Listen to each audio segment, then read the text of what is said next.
Hi ಎಲ್ಲರಿಗೂ ನಮಸ್ಕಾರ, welcome back to my channel. ನಾನು ಇವತ್ತಿನ ವಿಡಿಯೋದಲ್ಲಿ ಕುಂಬಳಕಾಯಿಂದ ಒಂದು ರೆಸಿಪಿನ ಮಾಡ್ತಾ ಇದ್ದೀನಿ.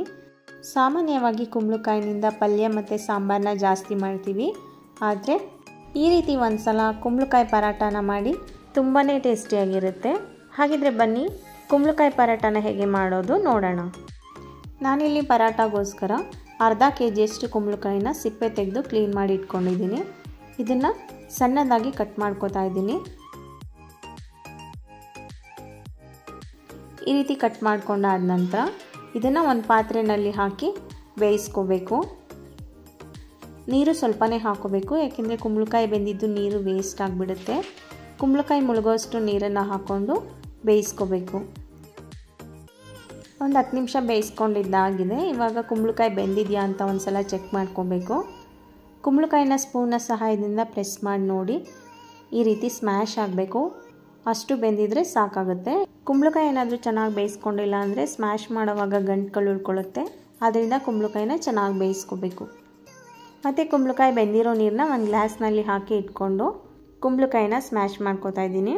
ನೀರನ್ನು ಯಾವುದಕ್ಕೋಸ್ಕರ ಸಪ್ರೇಟ್ ಮಾಡಿದ್ದೀನಿ ಅಂದರೆ ಸ್ಮ್ಯಾಶ್ ಮಾಡ್ಕೊಳ್ಳೋದಕ್ಕೆ ಈಸಿ ಆಗುತ್ತೆ. ಹಾಗೆ ನೀರು ಜಾಸ್ತಿ ಇತ್ತು ಅಂದರೆ ಚಪಾತಿ ಹಿಟ್ಟು ಕಲಿಸ್ಕೊಳ್ಳೋವಾಗ ತೆಳು ಆಗಿಬಿಡುತ್ತೆ. ಸ್ಮ್ಯಾಶ್ ಮಾಡಿರೋ ಕುಂಬಳಕಾಯಿನ ಹಾಕ್ಕೊಂಡು ಹಿಟ್ಟನ್ನು ಮಿಕ್ಸ್ ಮಾಡಿಕೊಂಡು ಆವಾಗ ನೀರೇನಾದರೂ ಇನ್ನೂ ಸ್ವಲ್ಪ ಬೇಕಾದರೆ ಕುಂಬಳಕಾಯಿ ಬೆಂದಿರೋ ನೀರನ್ನು ಮಿಕ್ಸ್ ಮಾಡಿಕೊಂಡು ಕಲಿಸ್ಕೋಬೋದು. ಸ್ಮ್ಯಾಶ್ ಮಾಡ್ಕೊಂಡಿದ್ದಾಗಿದೆ. ನಂತರ ಹಿಟ್ಟನ್ನು ಕಲಿಸ್ಕೊತಾ ಇದ್ದೀನಿ. ಒಂದು ಪಾತ್ರೆಗೆ 3 ಕಪ್ಪು ಗೋಧಿ ಹಿಟ್ಟನ್ನು ಹಾಕ್ಕೊಂಡಿದ್ದೀನಿ. ನಂತರ ಸ್ಮ್ಯಾಶ್ ಮಾಡಿ ಇಟ್ಕೊಂಡಿರೋ ಕುಂಬಳಕಾಯಿನ ಸೇರಿಸ್ಕೊತಾ ಇದ್ದೀನಿ. 2 ಸ್ಪೂನ್ ಎಣ್ಣೆ, ರುಚಿಗೆ ತಕ್ಕಷ್ಟು ಉಪ್ಪು, 1 ಸ್ಪೂನ್ ಓಂ ಕಾಳನ್ನ ಈ ರೀತಿ ಕೈನಲ್ಲಿ ಹಾಕಿ ಪ್ರೆಸ್ ಮಾಡಿಬಿಟ್ಟು ಹಾಕೋತಾ ಇದ್ದೀನಿ. ಈ ರೀತಿ ಮಾಡಿ ಹಾಕೊಳ್ಳೋದ್ರಿಂದ ಗಮನ ತುಂಬಾ ಚೆನ್ನಾಗಿ ಬರುತ್ತೆ. ಎಲ್ಲವನ್ನು ಸೇರಿಸ್ಕೊಂಡ ನಂತರ ಹಿಟ್ಟನ್ನು ಮಿಕ್ಸ್ ಮಾಡ್ಕೋತಾ ಇದ್ದೀನಿ. ನೀರು ಎಷ್ಟು ಬೇಕಾಗುತ್ತೆ ನೋಡಿಕೊಂಡು ಹಾಕ್ಕೊಂಡು ಮಿಕ್ಸ್ ಮಾಡ್ಕೋಬೇಕು. ನಾವು ಕುಂಬಳಕಾಯಿ ಬೇಯಿಸಿರೋ ನೀರು ಇಟ್ಟಿದ್ದೀವಲ್ಲ, ಅದನ್ನೇ ಸ್ವಲ್ಪ ಹಾಕ್ಕೊಂಡು ಚಪಾತಿ ಹಿಟ್ಟಿನದಕ್ಕೆ ಕಲಿಸ್ಕೋಬೇಕು.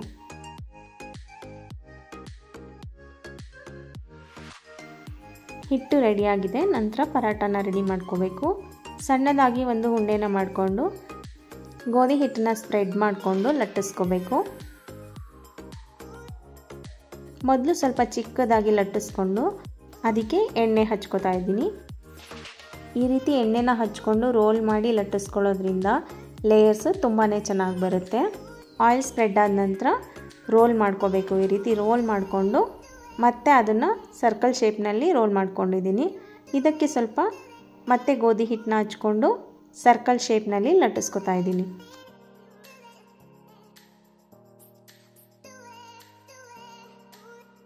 ಇವಾಗ ಪರಾಟ ಲಟ್ಟಿಸ್ಕೊಂಡು ರೆಡಿಯಾಗಿದೆ. ಇದೇ ರೀತಿ ಎಲ್ಲ ಪರಾಟಗಳನ್ನು ರೆಡಿ ಮಾಡ್ಕೋಬೇಕು.